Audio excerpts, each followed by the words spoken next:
after I finished up my freshman year. I went home for Thanksgiving. That night I got home, was just like hanging out with my family. The next morning was actually my parents' wedding anniversary. We all went and did like a family workout. Later in the day, that's when I started having symptoms of a stroke, but at the time I didn't know it was a stroke. I was at the store with my mom and my brother, and I had like a really sharp headache above my right eye. I didn't really think anything of it as a kid. I was like, I was told like when I was growing up to rub some dirt in it, like suck it up, like as an athlete too. So I kind of ignored it. Started having a little blurry vision in my right eye. Still was like, it's fine, like, what, it'll go away. It's just like a headache. And then I remember getting in the car, and I knew something was wrong at this moment because I went to lift my left hand up to like move my hair out of my face, and my hand was like a noodle, and I was like, I said to my mom, I was like, Mom, this is weird, but like I have like a really weird, like I had a bad headache, and like my hand just feels really weird. And she was like joking to my brother, like, oh, Kristine's home, like she just doesn't want to be around us, she doesn't feel good, like blah blah whatever, just like messing around with it. And like I didn't think anything of it either. So I just went back home, took a nap. I remember I was like trying to like play on my phone, or like I was like texting some friends from home because we were gonna hang out because we just were all back for Thanksgiving. I couldn't even text because I couldn't like, it was just like really like, it was weird, I don't know, but I tried to take a nap. Woke up, my dad just got home from work. He was sleeping on the couch. I told my mom, I was like, Mom, I still have a really bad headache. Can you get me some ibuprofen? She gave me some ibuprofen, put it in my hands. I spilled my water everywhere. Ibuprofen dropped it. I was like drooling, mumbling, and that's like when I had all like, they noticed all the symptoms. She like woke my dad up. My dad like looked at my face and was like, we need to go. And so right away went to the hospital. He told me later on, like, when he was walking me to the car, like, I was, like, literally, like, he had to be on my left side because I was, like, falling over. So we went to just urgent care in Ankeny. From there, they got me in right away, hooked me up to, like, I don't know if it was blood thinners or whatever. But then they took me in an ambulance downtown Des Moines. It was kind of funny. I was, like, talking to people from, like, my friends here at school. I was, like, Snapchatting them. I was, like, they're like, why aren't you in the hospital? And I was like, I don't know. They're saying I have stroke symptoms. I'm like, I have no idea what's going on. But little did I know, like, when I was in the hospital in Des Moines, they were in contact with Iowa City. And they were, like, my symptoms would get, like, better, but then worse. I was just, like, not, like, getting consistently better. Like, it was just kind of fluctuating. So and University of Iowa has, like, a certified stroke center. Like, they're very, like, obviously a great hospital. So they ended up wanting to take me there. So there wasn't like I guess like it was taking too long for an ambulance to come, so I ended up getting life flighted there. That was an experience. I threw up on the helicopter. It was interesting. And then I got to University of Iowa. There they did some more scans, and that's like when they determined that I had a arterial dissection in my right carotid artery. So like your carotid artery pretty much feeds like your whole brain. And they kind of explained that I just was happened to be blessed with my, like, your carotid artery feeds, like, each side of your brain. And my, like, little, like, arteries kind of overlapped. So I was still getting fed from my left side. So just, like, that's naturally how I was, like, made. And if it wasn't like that, I probably could be more brain dead because, like, I have a little, like, bit of a dead brain right here, but like obviously like everything was picked up because you wouldn't know if you looked at me that I'm like kind of brain dead. So they explained that, and just I don't know, like how the symptoms right away of like the headache and stuff was just like the nerves like sensing to my brain that like there's like something wrong with my artery, because that's where it all started, was my artery, and then it just the blood was flowing to it, trying to clot it up because the inner lining of my artery tore, and yeah, so then that's what caused the stroke. The stroke in itself was minor. It was more they were concerned about the dissection of my artery because it tore. But they kept saying like I was a miracle child just because I was so like, as an athlete, like I'm naturally so like healthy, like fit, and like I eat really well, so I healed so quickly, and that's why they didn't do anything invasive. They're like, you're like more than likely going to heal on your own. Like we don't need to go in and put a stent in or anything.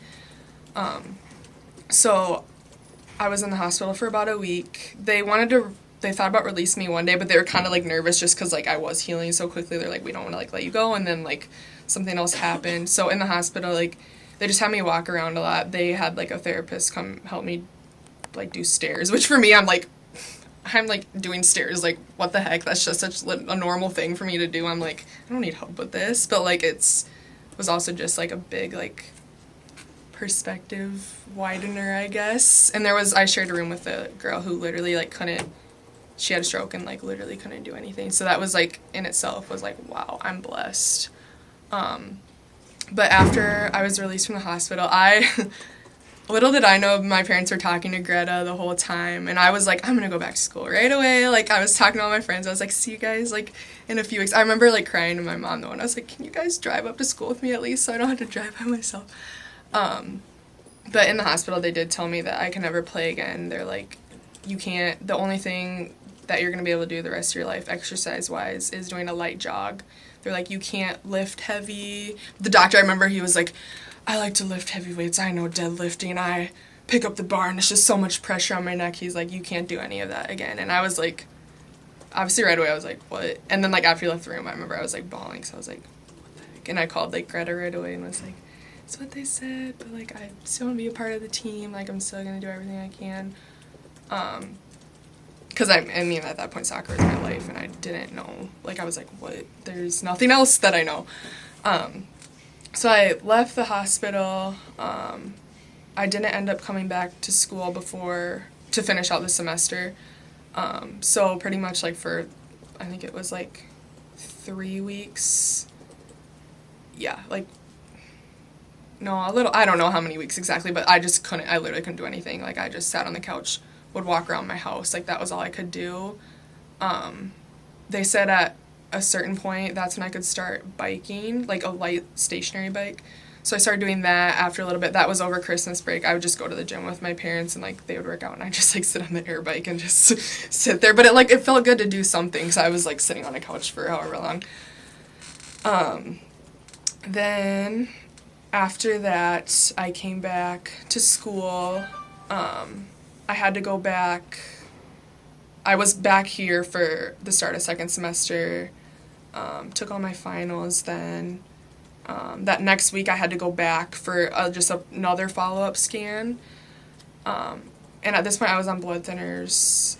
I was very tired all the time because they had me taking like other stuff to help with my headaches. But I went back for another scan and they said that like it was healing, like because they were looking to see if like it formed like an aneurysm, I think they call it, on the artery, so like where like it bulges out almost. But luckily I didn't have that. They said like it was healing really well. I still had like a little like narrow spot in it, so I was just gonna be on blood thinners for the next year. But again, like he was like, you can't play soccer. Like he's like, you can do a light jog and that's like the only thing you can do right now. So I took that as like I wanted to be doing something, so then I started training for a half marathon. And so I came back to school.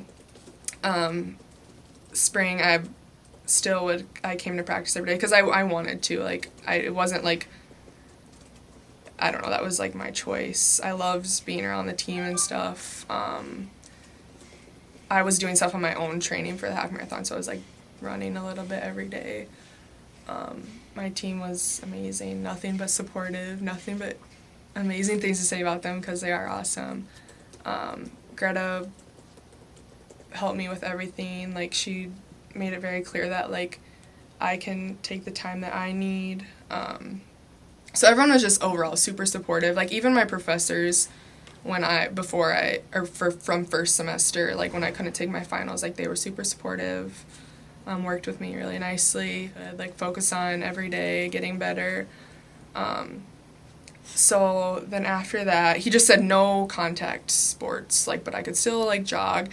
So then I still took that as like I could like practice and stuff. So like, I mean, like obviously I talked about it like with Julie and like with Greta and everyone, and I was like, hey, like I want to get back into it. Like they said I can't ever play again, but like if my role on this team is to be a practice player and like make everyone else better, that's what I want to do. So I came to practice every day. played, everyone knew not to, like, tackle me or whatever, but I mean, like, I'll credit myself with that. I'm, like, kind of strong on the ball sometimes, so, like, I would, like to throw a little, like, arm there sometimes and stuff. But, yeah, I practiced. Honestly, like, I didn't really think I was gonna play again. Like, I never was, like, I'm working at this to play again. Like, that was just, I just wanted to be here and just, like, enjoy the time with my team. And, like, I felt like my role was to be kind of, like, a servant leader for the team. Just kind of do what I could in the role. And I, like, hope at the end of the day that, like, my impact is more than just on the field. And that's, like, what my goal was after everything happened. And that still is my goal. It's kind of weird now because I can't play. Like, it's almost like I'm transitioning again. I'm kind of like, how do I figure that out? But, I mean, I guess, like I said, I still was playing. I love to work out. I just love to work out for myself, so I would work out in the summers. And then this January I went to Mayo, met with one of their neurologists there, and he was like, before he even looked at the scans, he was like, he did some tests on me and stuff, and he was like, I think you're perfectly fine. Like, he's like, I've cleared people in your position before. You're not at any higher risk than anyone else, so, like, you're cleared to play. And I was like, right away, I remember, like, me and my dad were in the room, and I was like, he, like, left, because, like, something with the computer wasn't working, so he left. And I was like, wait, did he just, like, say I was cleared?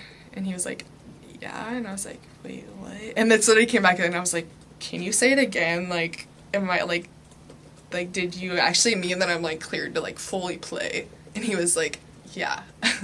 And he was like, the only thing I don't clear you from is, like, martial arts. I was like, I'm never going to do, like, martial arts, but whatever. So after that, I was cleared. I played in our spring games, obviously. Worked out this summer, played on a summer team, and then came back, and it's so crazy. I don't know, I just, like, feel, like, blessed every day, and, like, that I have the opportunity to, like, even play again. Like, it's just a different, like, I mean, like, senior season, it's crazy. It's like, this is my last shot. But then it's also, like, my comeback season almost, too. So it's, like, I don't want to say there's, like, pressure on, but, like, it's exciting. And it's, like, I just play because, like, I love it. And, like, I love every second, like, being on the ball. I just, like, try and take it in every day. And, like, my class, I love everyone. Like, I love the whole team, obviously. Like, I love everyone. But just, like, we've grown so close throughout the years, and, like, I've met my best friends, and, like, my like, best friend is, like, Hannah Marion. Like, she's been there since, she actually came in when I was home after I had the stroke. She came and surprised me at home, came all the way from Minnesota and came and visited me and surprised me, and so, like, I've had nothing but support from all my friends throughout the years, so it's kind of nice to, like, go out with a bang with all of them. Get back on the field.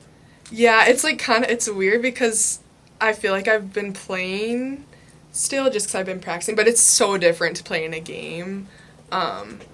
The first spring game I played in, Greta, like, kind of made it really cool for me. She, like, kind of took a second and, like, in front of everyone and was like, hey, this is, like, KK's first game back, like, this is really cool for her. And so, like, that was, like, really, like, cool. Like, that was really special to me that she did that.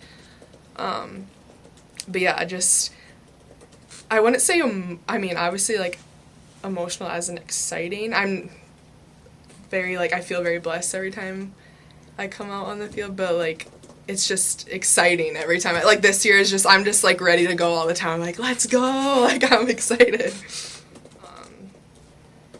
I had grown up going to church, but I didn't really, like, know a relationship with God until I was in the hospital, and, like, it's honestly like, I can't explain it, but it was just a feeling where I was, like, after that, I was just, like, moved, like, I could feel it inside me, like, God was literally working through me, like, where He got me to where I am today, and so, I mean, after that, I was, like, so interested in, like, going to Bible studies, learning more about God. I started reading the Bible. I know I talked about Hannah before, but, like, we together kind of, like, grew in our faith together. So, like, she helped me in that way grow in my faith, but also just it helped me, like, recover mentally. I think a big thing, too, throughout, like, my recovery was not just, like, physically, but, like, mentally, spiritually. Like, I just grew so much